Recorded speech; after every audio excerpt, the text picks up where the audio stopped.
तो non stop तैयारी के लिए आप लोग आज ये फिर से 80 को पढ़ाएंगे बाबू ऑब्जेक्टिव साइंस का, कोई बातचीत नहीं, खटाखट हम लोग ऑब्जेक्टिव पढ़ेंगे, आप फटाफट जवाब देंगे। पहला क्वेश्चन, प्रकाश के परावर्तन के कितने नियम है? तो आप सबको मालूम होगा प्रकाश के परावर्तन के कितने नियम है? 2 नियम है। दूसरा क्वेश्चन हम लोग का होगा, दूसरा क्वेश्चन हम लोग का है कि समतल दर्पण द्वारा बना जो प्रतिबिंब होता है वो कैसा होता है? याद रखना है आपको कि समतल दर्पण द्वारा जो बना प्रतिबिंब होता है वो काल्पनिक होता है और आभासी होता है। कैसा होता है बाबू रे? काल्पनिक होता है और आभासी होता है। तीसरा क्वेश्चन हम लोग का जो है अगला क्वेश्चन है कि दंत विशेषज्ञ किस दर्पण का उपयोग मरीजों के दांत को देखने के लिए करते हैं? इस बात को आप याद रखिएगा कि दांत बड़ा बड़ा दिखेगा तभी ना डॉक्टर साहब इलाज करेंगे। इसका हो जाएगा अवतल दर्पण। क्या हो जाएगा बाबू रे? अवतल दर्पण हो जाएगा। ठीक है, इसका हो जाएगा अवतल दर्पण। ओके, अगला क्वेश्चन जो हम लोग का है, अगला क्वेश्चन देखिए, अगला क्वेश्चन हम लोग का क्या है? अगला क्वेश्चन है कि किसी दर्पण में केवल काल्पनिक प्रतिबिंब बन सकता है, वह दर्पण कौन सा होगा? यानी किसी भी दर्पण में सिर्फ काल्पनिक बनेगा तो वो दर्पण कौन सा हो सकता है? तो आपको मालूम है कि उत्तल दर्पण एक ऐसा होता है, अवतल दर्पण एक ऐसा होता है, आपको ये याद रखना है। तो उत्तल दर्पण एक और समतल दर्पण दोनों में आपको जो है ये काल्पनिक प्रतिबिंब बनता है। ठीक है, उत्तल में भी बनता है और समतल में भी बनता है। तो इसका जो आंसर हो जाएगा बाबू वो डी हो जाएगा। क्या हो जाएगा? डी हो जाएगा। अगला क्वेश्चन हम लोग देखते हैं। अगला क्वेश्चन हम लोग का है, देखिए गोली दर्पण की फोकस दूरी यानी एफ बराबर उसकी वक्र त्रिज्या आर में क्या अंतर है? आप सबको मालूम होगा कि एफ बराबर क्या होता है बाबू रे? एफ बराबर क्या होता है? एफ बराबर r/2 होता है ना, r/2 होता है। ठीक है, एफ बराबर r/2 होता है। ओके, तो एफ बराबर r/2 होता है। तो आपको याद रखना है इसका क्वेश्चन क्या हो, इसका आंसर क्या हो जाएगा? 5वां का एफ बराबर r/2 यानी इसका ऑप्शन नंबर ए हो जाएगा। ठीक है, अगला सवाल देखिए, हम लोग अगला सवाल देखते हैं। ठीक, इसका अगला सवाल हम लोग का है कि दाढ़ी बनाने में किस दर्पण का उपयोग होता है? देखिए दाढ़ी बनाने के लिए जो होता है वो बड़े बड़े चेहरा दिखना चाहिए, इसके लिए क्या होता है? तो अवतल दर्पण का ये इसका आंसर हो जाएगा, अवतल दर्पण। ठीक है, अगला क्वेश्चन हम लोग का जो है, अगला क्वेश्चन हम लोग का है वो है मोटर गाड़ी के चालक के सामने साइड मिरर के रूप में कौन सा रहता है? साइड में रहता है दूर के वस्तु को देखने के लिए, वो कौन सा होता है बाबू रे? उत्तल होता है। ठीक है, अगला क्वेश्चन हम लोग का है, जब प्रकाश की किरण हवा से कांच में प्रवेश करती है तो वह मुड़ जाती है। यानी जब प्रकाश की किरण जब हवा से कांच में प्रवेश करती है तो मुड़ जाती है, वह मुड़ जाती है। तो कहाँ से मुड़ जाती है? यानी प्रकाश की किरण जब हवा से कांच में मुड़ती मतलब शीशा में जाती है तो कहाँ से मुड़ती है? अभिलंब के पास से, कि अभिलंब के निकट से, कि अभिलंब के समांतर से, कहाँ से मुड़ती है पूछ रहा है। तो याद रखना है अभिलंब के निकट से। कहाँ से? अभिलंब के निकट से। ठीक है, अगला क्वेश्चन हम लोग का देखिए क्या है। अगला है कि किसी माध्यम में अपवर्तनांक का मान क्या होता है? किसी माध्यम में अपवर्तनांक का मान क्या होता है? बहुत ही भी क्वेश्चन है बाबू, ये आपको याद रखना होगा। प्रकाश के अपवर्तन के नियम से याद रखना होगा, स्नेल का नियम जिसको कहते हैं, उसे आपको याद रखना है। और इसका आंसर आपको याद रखना है sin I बटा sin R। ठीक है, ये होगा। ठीक है, अगला क्वेश्चन हम लोग का देखते हैं क्या है। अगला क्वेश्चन हम लोग का है कि किस लेंस को अपसारी लेंस कहते हैं? देखिए अपसारी और अभिसारी दोनों में अंतर होता है। आपको पूछेगा अपसारी लेंस किसको कहते हैं? तो अ हो गया तो अ मने अवतल। ठीक है, अपसारी मने अ मने अवतल। ठीक है, अगला क्वेश्चन हम लोग का देखते हैं क्या है। अगला क्वेश्चन हम लोग का है कि लेंस की क्षमता को क्या कहते हैं? देखिए लेंस की क्षमता को डायोप्टर कहते हैं। ठीक है, लेंस की क्षमता को क्या कहते हैं? डायोप्टर कहते हैं। अगला क्वेश्चन हम लोग का क्या है कि 1D क्षमता वाले लेंस की फोकस दूरी यानी 1D किसी लेंस की क्षमता है, उसकी फोकस दूरी क्या होगी? ऐसा क्वेश्चन आपको बार बार पूछेगा। तो आपको याद रखना है कि 1D अगर दिया रहे तो उसको अगर मीटर में निकालना होगा, तो 1 मीटर। ठीक है, मीटर में जितना होगा सेम टू सेम 1D तो 1 मीटर। लेकिन सेंटीमीटर में निकालना होगा तो 1D को 100 से गुना कर दीजिए तो कितना हो जाएगा? 100 सेंटीमीटर। तो इसका आंसर हो जाएगा 100 सेंटीमीटर। ठीक है, अगला क्वेश्चन जो हम लोग का है वो है कि किसी उत्तल लेंस की फोकस दूरी हमेशा कैसी होती है? देखिए उत्तल लेंस का जो फोकस दूरी होता है वो हमेशा आपको धनात्मक होता है, याद रखना है। उत्तल लेंस का फोकस दूरी हमेशा धनात्मक होता है और अवतल लेंस का जो फोकस दूरी होता है वो ऋणात्मक होता है, ये बात आपको याद रखनी है। ठीक है, अगला क्वेश्चन में चलते हैं।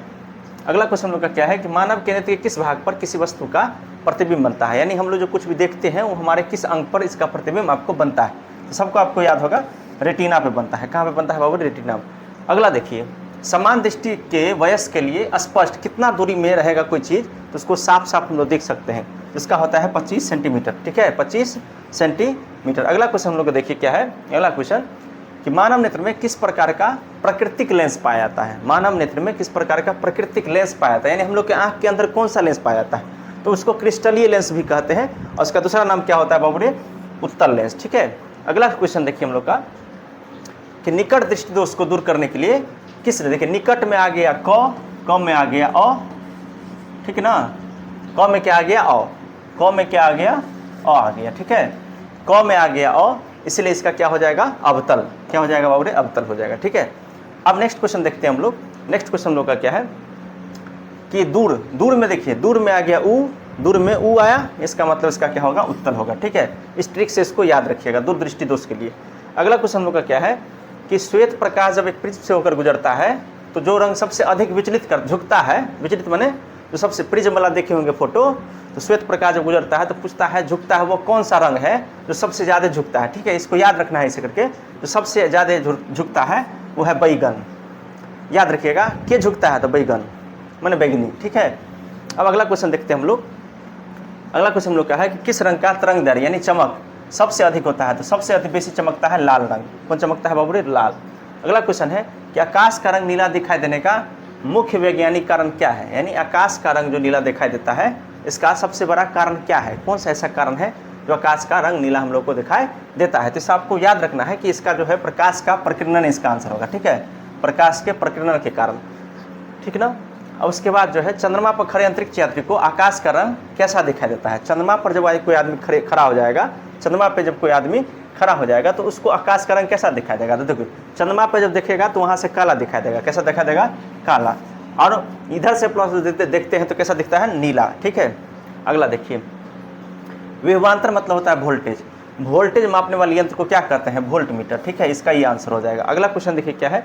अगला क्वेश्चन है कि विद्युत धारा का एसआई मात्रक क्या होता है, एम्पियर। ये भी एकदम आसान है। ठीक है, अगला क्वेश्चन देखिए हम लोग का, विभवांतर का एसआई मात्रक क्या होता है, यानी वोल्ट होता है। ठीक है, उसके बाद अगला क्वेश्चन देखिए, हम लोग चलते हैं अगले क्वेश्चन की तरफ। विद्युत प्रतिरोध का एसआई मात्रक, यानी कि प्रतिरोध का मतलब होता है जो करंट को रोकने का काम करता है, उसको क्या कहते हैं, प्रतिरोध कहते हैं। तो प्रतिरोध का जो एसआई मात्रक होता है वो ओम होता है। ठीक है, अगला क्वेश्चन देखिए, आवेश का एसआई मात्रक, यानी कि आवेश जो होता है, विद्युत आवेश जिसको बोलते हैं हम लोग, तो आवेश को किससे मापते हैं। ये बहुत ही वीवीआई क्वेश्चन है, एग्जाम में कई बार पूछा जाता है। ये सब क्वेश्चन हर साल रिपीट करता है बाबू रे क्वेश्चन, तो याद रखना है इसका कूलम होगा। ठीक है, क्या होगा बाबू रे, कूलम होगा। अगला क्वेश्चन देखिए क्या है, 1 वोल्ट किसके बराबर कहलाता है, यानी 1 वोल्ट जो होता है वो किसके बराबर होता है। तो याद रखना है आपको कि 1 वोल्ट जो होता है 1 जूल बट्टा कूलम के बराबर होता है। 1 जूल बट्टा सेकेंड नहीं, 1 जूल बट्टा कूलम के। ठीक है, अगला देखिए, एमीटर को विद्युत परिपथ में हमेशा कैसे, किस क्रम में जोड़ते हैं। देखिए, ठीक है, एमीटर को विद्युत क्रम में किस क्रम में, देखिए एक ऐसे क्रम होता है, ठीक है, सीधा, एक ऐसे उल्टा, ऐसे ऐसे होता है। ठीक ना। तो देखिए जैसे बैटरी है ना, प्लस और माइनस, बैटरी है ना प्लस और माइनस, तो प्लस को माइनस में आप माने 2 बैटरी है ना, तो एगो के प्लस को एगो के माइनस में जोड़ देंगे। एगो कैसे होगा कि एगो होगा कि डायरेक्ट एगो तार लेंगे तो एगो बैटरी के प्लस में जोड़ देंगे, फिर दूसरा तार लेंगे दूसर बैटरी के माइनस में जोड़ देंगे। ठीक है, तो डायरेक्ट अगर प्लस माइनस में जोड़ दिए तो कोई दिक्कत नहीं, लेकिन एगो बैटरी के प्लस को दूसरे बैटरी के माइनस से जोड़ देंगे तो इस तरह से 2 गो क्रम होता है, एगो श्रेणी क्रम, एगो समांतर क्रम। तो श्रेणी क्रम में डायरेक्ट जोड़ देना है। ठीक है ना, श्रेणी क्रम। और समांतर क्रम में क्या होता है कि उल्टा करके जोड़ा जाता है। ठीक है, ये हम फिजिक्स में पढ़ाएंगे आप लोग को, अब याद सिर्फ करना है आपको, डायरेक्ट आपको सिर्फ याद करना है। ए मीटर को किस में जोड़ते हैं बाबू ने, श्रेणी क्रम में, याद रखना है। ठीक है, अगला क्वेश्चन हम लोग का क्या है। अगला है कि वोल्ट मीटर को किस क्रम में जोड़ा जाता है। इससे बहुत वीवीआई है, इतना वीवीआई है जब पूछिए मत। इसको जो है समांतर क्रम में जोड़ते हैं, इतना वीवीआई है जब पूछिए मत, हर साल एग्जाम में पूछता है। किसी चालक तार से विद्युत धारा प्रवाहित होती है तो उसमें गतिशील कण वास्तव में क्या होते हैं। देखिए प्रोटॉन होते हैं, इलेक्ट्रॉन। तो करंट में क्या बहता है, आप सबको मालूम होगा, करंट में क्या बहता है बाबू रे, इलेक्ट्रॉन बहता है। क्या बहता है, इलेक्ट्रॉन। ठीक है, अब अगला जो है कि विद्युत बल्ब किस तंतु का बना होता है, टंगस्टन का, सबको याद होगा। अगला क्वेश्चन देखिए, ओम का नियम का गणितीय रूप क्या होता है। देखिए 33 नंबर जो है बहुत ही अच्छा है। V बराबर इसका होता है I गुने R। क्या होता है, V बराबर क्या होता है बाबू रे, I गुने R होता है। ठीक है ना, इसका ये आंसर आपको याद रखना है। ठीक है, इसका यही होता है, V बराबर I गुने R होता है। ठीक है, उसके बाद देखिए अगला क्वेश्चन क्या है कि विद्युत शक्ति का एसआई मात्रक क्या होता है। विद्युत शक्ति को जो मापते हैं उसका एसआई मात्रक क्या होता है, आपको याद रखना है, वाट। वाट याद रखना है, क्या होता है बाबू रे, वाट। अगला क्वेश्चन देखिए क्या है कि 1 किलोवाट घंटा कितने जूल होता है, 3 गुने 10 की पावर 6 जूल। याद रखना है इसको, 3 गुने 10 की पावर 6 जूल। ठीक है, अगला क्वेश्चन देखिए क्या है, ये तो हो ही गया। अब अगला क्वेश्चन देखते हैं, ये भी हो गया। अगला क्वेश्चन देखिए, विद्युत हीटर की कुंडली में किस पदार्थ के तार का प्रयोग किया जाता है। ठीक है, ये क्वेश्चन बहुत ही अच्छा है, एकदम याद करिए सबको कि विद्युत हीटर की कुंडली में किस पदार्थ के तार का उपयोग होता है, यानी जो नाइक्रोम होता है वो गर्म हो जाता है, नाइक्रोम का यूज किया जाता है। ठीक है, विद्युत हीटर में किसका उपयोग किया जाता है, नाइक्रोम का। अगला सवाल देखिए क्या है विद्युत परिपथ में फ्यूज तार को किस तार से जोड़ा जाता है? यानी विद्युत परिपथ में फ्यूज जो होता है, फ्यूज जो लगा होता है वो गर्म में जोड़ा जाता है या ठंडा में जोड़ा जाता है? ये बहुत ही वीवीआई क्वेश्चन है, बहुत ही वीवीआई, इतना वीवीआई कि पूछिए मत। तो याद रखना है विद्युन्मय तार यानी जीवित तार से, ठीक है। अगला क्वेश्चन हम लोग का है कि विद्युत तार धारा उत्पन्न करने वाली युक्ति को क्या कहते हैं? जनरेटर कहते हैं, ठीक है। क्या कहते हैं? जनरेटर, ठीक है। अगला क्वेश्चन है कि डायनेमो का मतलब हुआ जनरेटर, डायनेमो का मतलब हुआ जनरेटर, ठीक है। डायनेमो का मतलब जो नाचे या करंट निकाले उसको क्या कहते हैं? डायनेमो कहते हैं। क्या कहते हैं बाबू रे? डायनेमो कहते हैं। डायनेमो में होता क्या है कि अपना सब तेल ढारते हैं, तेल ढार के उसमें से ऊर्जा करंट बनता है। तो तेल ढारते हैं तो उसको यांत्रिक ऊर्जा से विद्युत ऊर्जा में कहेंगे, ठीक है। इसका बी होगा। घरों में विद्युत से दुर्घटना के लिए किसके कारण प्राय होती है? घर में ज़्यादातर आपको शॉर्ट सर्किट से होता है। ज़्यादातर घर में किससे दुर्घटना होता है? शॉर्ट सर्किट से, ठीक है। अगला क्वेश्चन हम लोग का है कि रासायनिक अभिक्रिया के दौरान किसी पदार्थ में, अच्छा ये फिजिक्स का हो गया हम लोग का खत्म, ठीक ना। अब हम लोग इसमें आ गए। रासायनिक अभिक्रिया के दौरान किसी पदार्थ में ऑक्सीजन का योग जो होता है, ऑक्सीजन का योग जो होता है उसको क्या कहते हैं? तो उसको कहते हैं उपचयन। जब ऑक्सीजन जुड़ेगा तो उपचयन, जब ऑक्सीजन का ह्रास होगा, क्षति होगा तो होता है अपचयन, ठीक है। आपको इस बात को याद रखना है, ठीक ना। अगला क्वेश्चन है कि रासायनिक समीकरण में भाग लेने वाले पदार्थ को क्या कहते हैं? उत्पाद या अभिकारक? तो अभिकारक कहते हैं। क्या कहते हैं बाबू रे? अभिकारक कहते हैं, सबको मालूम होगा। अगला क्वेश्चन है CaCO3 और CaO प्लस CO2 यह किस प्रकार की रासायनिक अभिक्रिया है? तो देखिए इसमें से क्या हो रहा है, कैल्शियम कार्बोनेट यानी एगो टूट कर दूगो बन रहा है। जब एगो टूट के दूगो बने उसको कहते हैं अपघटन अभिक्रिया। क्या कहते हैं? अपघटन। जब एगो टूट के दूगो बने तो अपघटन, और जब दूगो जुट के एगो बने तो संयोजन, ठीक है। अगला सवाल देखिए, श्वसन किस प्रकार का रासायनिक अभिक्रिया? क्या दिन बताया है कि श्वसन में गर्मी निकलता है, इसीलिए इसको ऊष्माक्षेपी कहते हैं, ठीक है। अगला देखिए, अगला दीवारों पर सफेदी करने के लिए किसका उपयोग इसमें से करते हैं? किसके घोल का उपयोग हम लोग दीवारों में सफेदी के लिए करते हैं? बहुत ही विवेक क्वेश्चन है।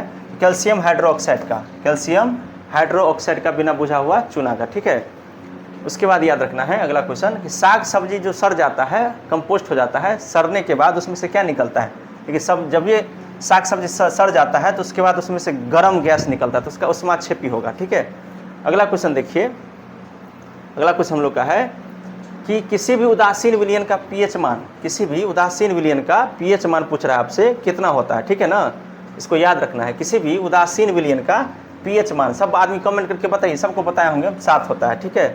अगला देखिए, ये तो हो गया। हमारे शरीर का पीएच मान कितना होता है? देखिए हमारे शरीर का पीएच मान आपको पूछ रहा है, हमारे शरीर का पीएच मान कितना होता है, ठीक है ना। इस बात को आपको याद रखना है, हमारे शरीर का पीएच मान कितना होता है। इस परास इसको बोलते हैं। ये हर एग्जाम में आपको निश्चित रूप से गारंटी है कि पूछेगा ही पूछेगा, तो इसका आंसर यही होगा, ठीक है ना, 7 से 7.8 तक, ठीक है।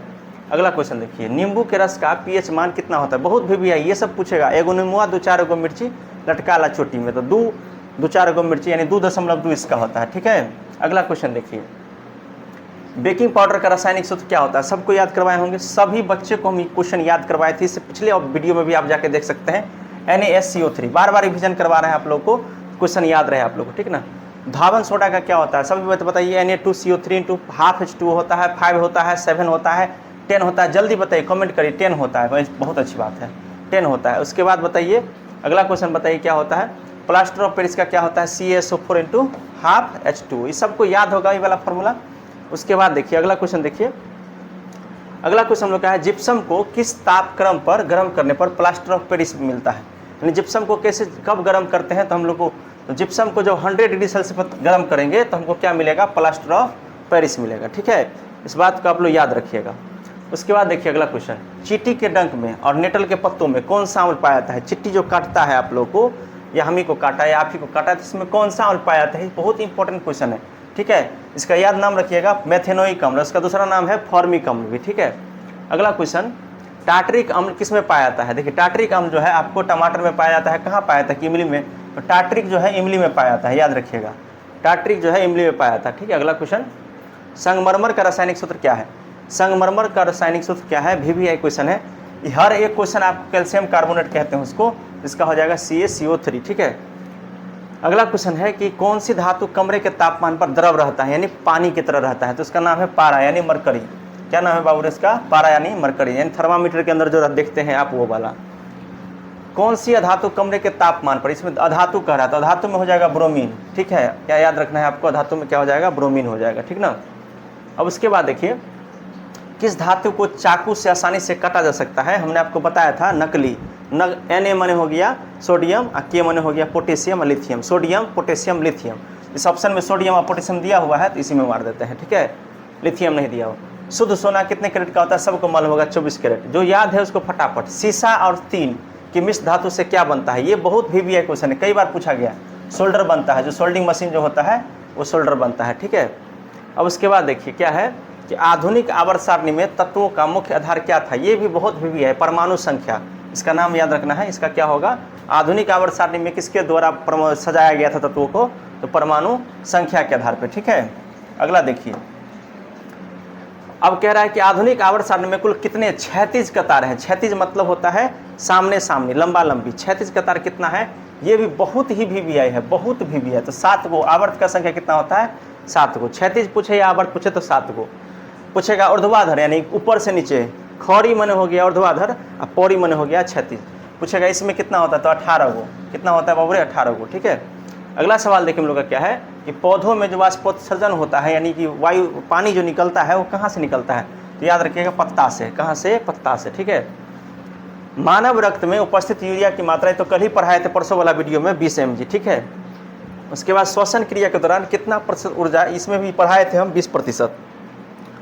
जो पढ़ाए थे उसको याद रखना है। पौधों में जाइलम उत्तक निम्नलिखित में से किसके परिवहन के लिए जिम्मेदार होता है, यानी पौधा के ऊपर का जो करिकवा जो छाल होता है उसको पुरनका जाइलम कहते हैं, कार्यकारी नहीं होता है जी। तो पूछ रहा है आपसे, इसमें पूछ क्या रहा है आपसे, पूछ रहा है कि तो ये याद रखिएगा पत्ती और खनिज लवण का, ठीक है। जाइलम के द्वारा किसका होता है, जाइलम के द्वारा क्या होता है, जौ से जाइलम, जौ से जल, यानी जाइलम जो है किसका वहन करता है, तो पानी का और खनिज लवण का। अगला सवाल क्या है कि पौधों में फ्लोएम क्या करता है, भोजन को पहुँचाने का काम करता है, भोजन को पहुँचाने का काम करता है। मानव हृदय में कुल कितने कोष्ठ होते हैं, 4, सबको याद होगा ये वाला क्वेश्चन। उसके बाद देखिए अगला क्वेश्चन हम लोग का क्या है, कूटपाद किसमें पाया जाता है, ये भी पढ़ाए थे अमीबा में, ये तो कल ही परसों में पढ़ाए थे।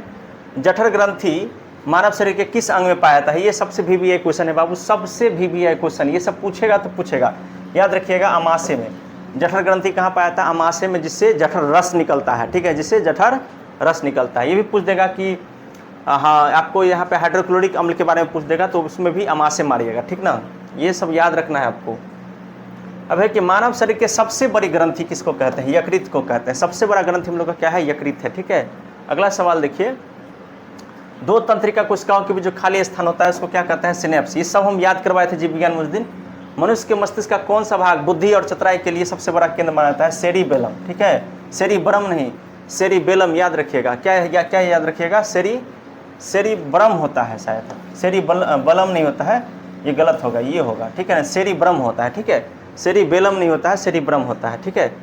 अब उसके बाद देखिए नेक्स्ट क्वेश्चन लोग का जो है कि मुकुलन द्वारा अलैंगिक जनन निम्न में से किस में होता है, ठीक है। ये क्वेश्चन हो गया, पूछ रहा है मुकुलन द्वारा जो अलैंगिक जनन है, ये कुछ सब सारा क्वेश्चन आपको याद करवाए हैं। 80 गो, इससे पिछला वाला वीडियो जाके देखिए, जीव विज्ञान में 80 गो क्वेश्चन पढ़ाए हैं। जीव विज्ञान का 80 गो क्वेश्चन आप जाके देख सकते हैं, 80 ऑब्जेक्टिव अभी तुरंत जाके देखिए। और कोई भी ऑब्जेक्टिव का PDF अगर चाहिए तो आप मेरे नंबर पे 82 52 27 24 32 पे कमेंट करिएगा, जो PDF कहिएगा हम आपको भेज देंगे, ठीक है। तो पूछ रहा है कि मुकुलन द्वारा अलैंगिक जनन कहाँ होता है, ईस्ट में, ठीक है। अब अगला क्वेश्चन देखिए, किसी आनुवंशिकी का पिता कहा जाता है, ग्रेगर जॉन मेंडल को, ये भी पढ़ाए थे। और उसके बाद देखिए नेक्स्ट क्वेश्चन क्या है हम लोग का, 80 नंबर में देखिए क्या है, हो गया लगता है, नहीं अब हो गया, 79 को ही क्वेश्चन है बाबू, इसमें एक क्वेश्चन ज़्यादा हो गया था, मतलब कम हो गया है, ठीक ना। तो इस क्वेश्चन को याद रखिएगा आप लोग कि इसका जो होगा ग्रेगर जॉन मेंडल होगा, ठीक है। 79 को क्वेश्चन हुआ, एक क्वेश्चन कम हो चुका है, कोई बात नहीं है।